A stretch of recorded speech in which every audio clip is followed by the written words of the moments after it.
Shalom à tous les bien-aimés dans le nom précieux et souverain de Jésus.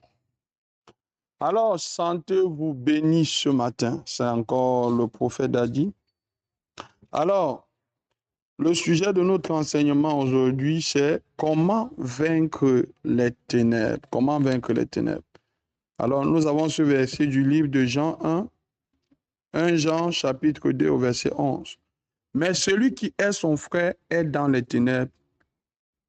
Il marche dans les ténèbres et il ne sait pas où il va parce que les ténèbres ont aveuglé ses yeux. Alors, bien aimé, Jésus-Christ pouvait le dire ouvertement. Le prince des ténèbres arrive, mais en moi, il n'y a rien qui l'appartient. Le prince des ténèbres arrive, mais en moi, il n'y a rien qui l'appartient. Alors, bien aimé, la seule façon de dominer, la seule façon de vaincre les ténèbres, la seule façon de marcher sur les ténèbres, la seule façon d'anéantir les ténèbres, c'est de ne pas avoir l'identité des ténèbres en nous-mêmes. Alors Jésus pourrait dire, il n'y a rien à moi qui l'appartient. En d'autres termes, ce qui donne le pouvoir aux ténèbres de régner sur ta vie, c'est ce que tu as en toi qui l'appartient. Généralement, nous prions chaque jour. Nous demandons à Dieu le pouvoir de dominer les forces sataniques qui nous combattent. C'est une bonne chose. Mais un royaume ne peut pas se diviser elle-même. Un royaume ne peut pas se combattre elle-même. Si tu combats Satan et pourtant en toi, il y a encore ses œuvres, alors bien aimé, tu combats dans la confusion. Alors c'est l'erreur que beaucoup des enfants de Dieu commettent. Pourquoi? Parce qu'ils sont encore, par leur façon de vivre, dans les ténèbres et ils veulent chasser ces ténèbres. La Bible dit, mais il n'y a rien à moi qui l'appartient. Ce qui veut dire, si en toi il y a quelque chose qui l'appartient, alors il a le pouvoir de pouvoir te dominer. Alors il a le pouvoir de pouvoir t'anéantir. Alors il a le pouvoir de contrôler ta vie. Il a le pouvoir de t'affliger.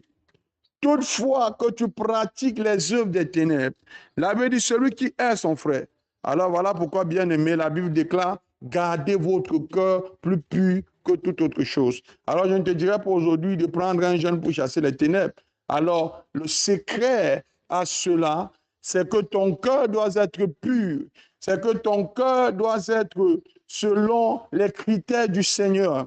Alors bien aimé, la haine, la jalousie, la convoitise, la rancune, tout cela sont les œuvres des ténèbres.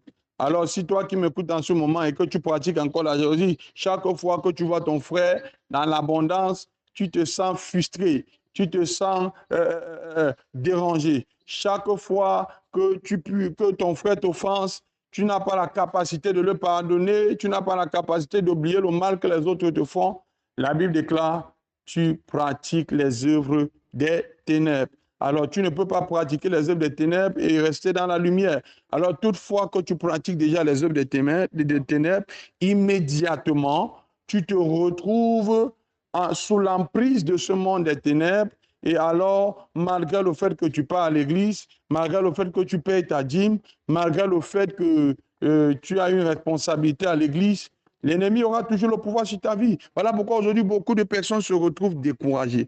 Voilà pourquoi aujourd'hui, beaucoup de personnes se retrouvent désespérées. Parce qu'ils vont dire, oh, on m'a demandé de jeûner, j'ai jeûné. On m'a demandé de prier, j'ai prié. Mais pourquoi ce problème continue? Pourquoi cette sorcellerie continue? Oui, parce que ton caractère. Alors la première délivrance d'un enfant de Dieu, c'est la véritable conversion. C'est la véritable conversion. La première délivrance d'un enfant de Dieu, c'est cette véritable conversion qui est le fait de changer de nature et de mentalité. L'apôtre Paul nous dit dans le livre de Romains chapitre 12, je crois au premier verset, ne vous conformez pas au siècle présent, mais au contraire, soyez transformés par le renouvellement de votre intelligence. Alors, il y a ce qu'on appelle la transformation divine, qui est celui du fait que le Saint-Esprit prend place dans ta vie et t'amène à dominer sur des mauvaises attitudes, les mauvaises envies, mauvais caractères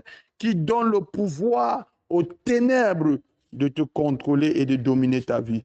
Alors, bien-aimé, ce matin, je t'exhorte alors à renoncer à toute nature, à tout caractère, à toute pensée qui donne accès au diable d'avoir le pouvoir sur ta vie. Alors, et quand tu le feras, tu constateras que la lumière de Dieu prendra place en toi, que le Saint-Esprit grandira en toi et tu deviendras ce qu'on appelle une nouvelle créature. Car la Bible déclare en Jésus-Christ, nous sommes des nouvelles créatures et les choses anciennes sont passées. Alors tu ne peux pas accepter Christ et tu demeures dans l'ancienne vie, dans l'ancienne nature, dans l'ancien monde. Alors en Christ, c'est un nouveau monde qui est le monde de la lumière. Voilà pourquoi Jésus pouvait dire, je suis la lumière du monde et celui qui me suit marche dans la lumière. Alors, suivre Jésus ne veut pas dire venir à l'église. Suivre Jésus, ça veut dire marcher dans ses pas, pratiquer les œuvres de la lumière. Et quand tu pratiques les œuvres de la lumière, immédiatement, les ténèbres libèrent ta vie. Oh my God. Alors, bien-aimé, peu importe là où tu reçois ce message, je prie aujourd'hui afin que le Saint-Esprit te donne la capacité de dominer sur les ténèbres, te donne le pouvoir de dominer sur ce caractère, sur cette pensée, sur ce désir qui te loigne de la présence de Dieu, qui te loigne de la lumière divine et t'amène dans cette souffrance perpétuelle. Qu'aujourd'hui, l'onction de restauration te restaure et que le Seigneur te délivre totalement de ces chaînes dans le nom puissant de Jésus-Christ. Soyez bénis dans le nom précieux de Jésus.